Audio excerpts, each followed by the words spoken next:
Chapter 6 was the normal distribution, and I want to real quickly recap what we went over in class on Monday. So our normal distribution, if you remember, is our bell-shaped curve, and there's two key points to the normal distribution. Remember our distribution, we're going to use the random variable x, and then we put an n for normal. We need the mean, and we need the standard deviation. So our mean went in the middle, and we look at, usually we're talking about 3 standard deviations to the right of the mean, or 3 standard deviations to the left of the mean. Remember, this is a symmetric distribution, meaning that the right-hand side and the left-hand side look exactly the same. We also talked about the empirical rule, the 68, 95, 99.7 rule, and that tells us basically within 1 standard deviation of the mean, we have 68% of our values.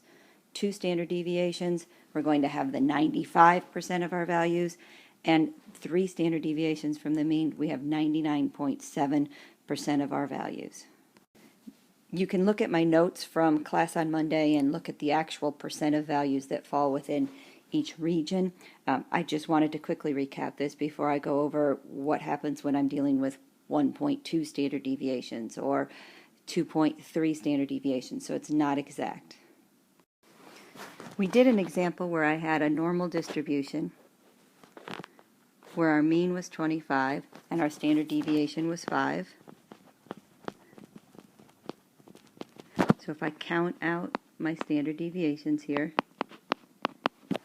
I get that sort of distribution. And I wanted to find what we call the z-score, the standardized score.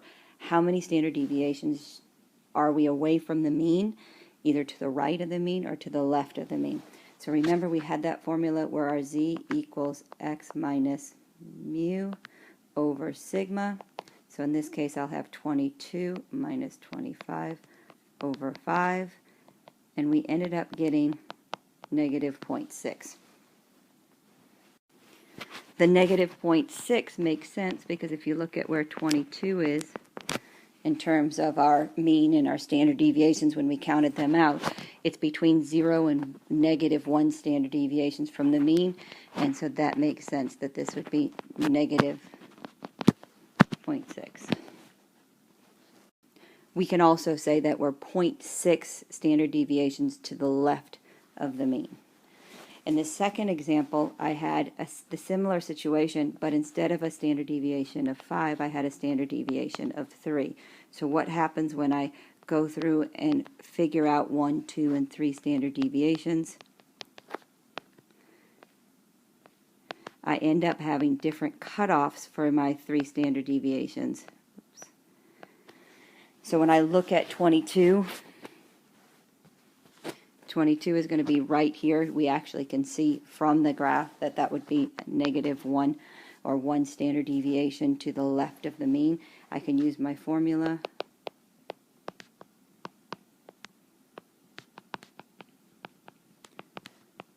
And I get a z of negative 1. So what happens when I have a z-score and I want to find the actual x value given the mean and standard deviation? So if you look at this next example, I'm going to use this, for this one I have a mean of 25 and a standard deviation of 3, so I'm going to use my lower graph. If my z-score is 1.2, we're looking at a z-score about right here. Okay, so I know my x value is going to be between 28 and 31, but I don't know exactly what it is. Since I have this formula z equals x minus mu over sigma, what I can do is put in my z.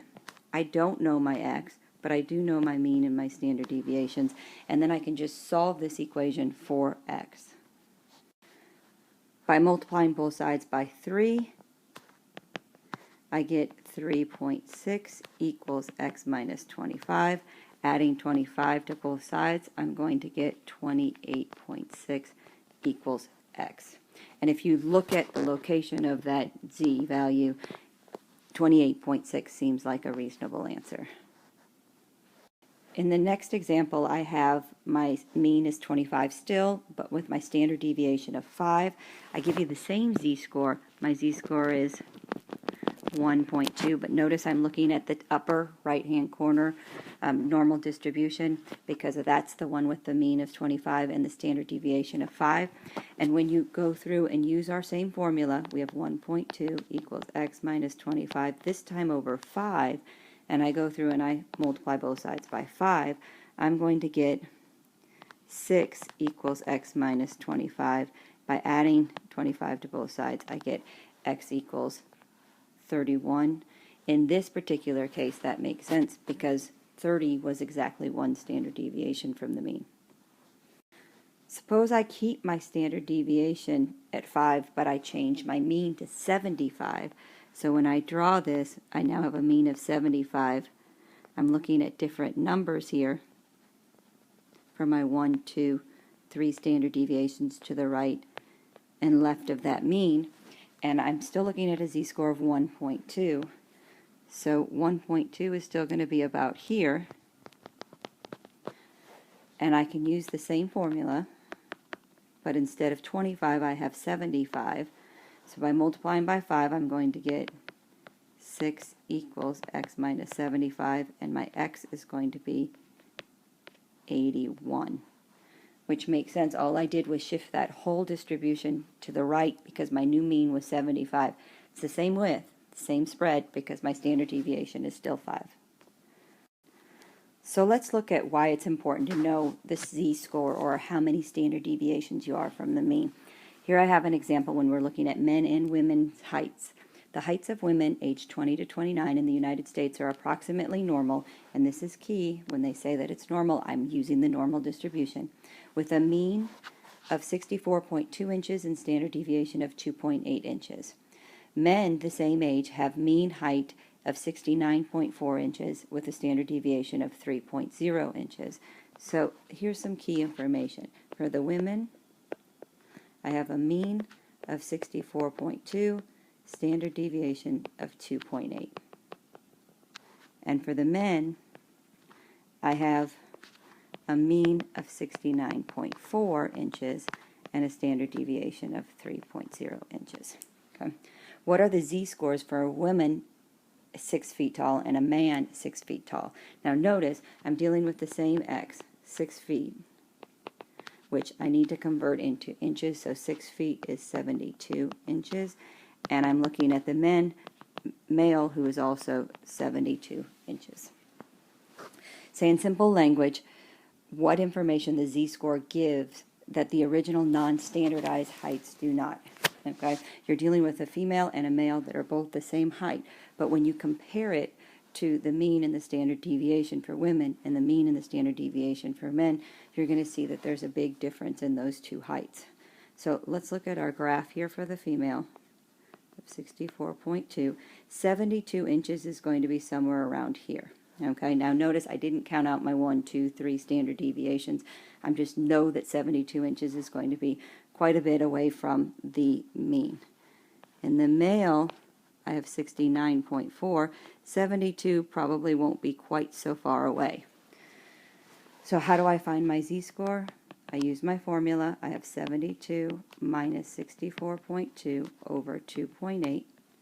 So in this case, my z is 2.79, or 2.79 standard deviations to the right of the mean. For the male, we have z equals 72 minus 69.4 over 3.0, and we end up getting 0.87. So we're not even one standard deviation from above the mean on that one. You can see that in the female's case, the 72 inches is much, much larger than the actual average height of women. And the male, it's not quite as far. Okay, so it's above the average, but it's not so far away. We also are going to take this information and we're going to look at like percentiles. What percent of the women fall below the 72 inches and what percent of men fall below the 72 inches. And you'll see that the percentile for female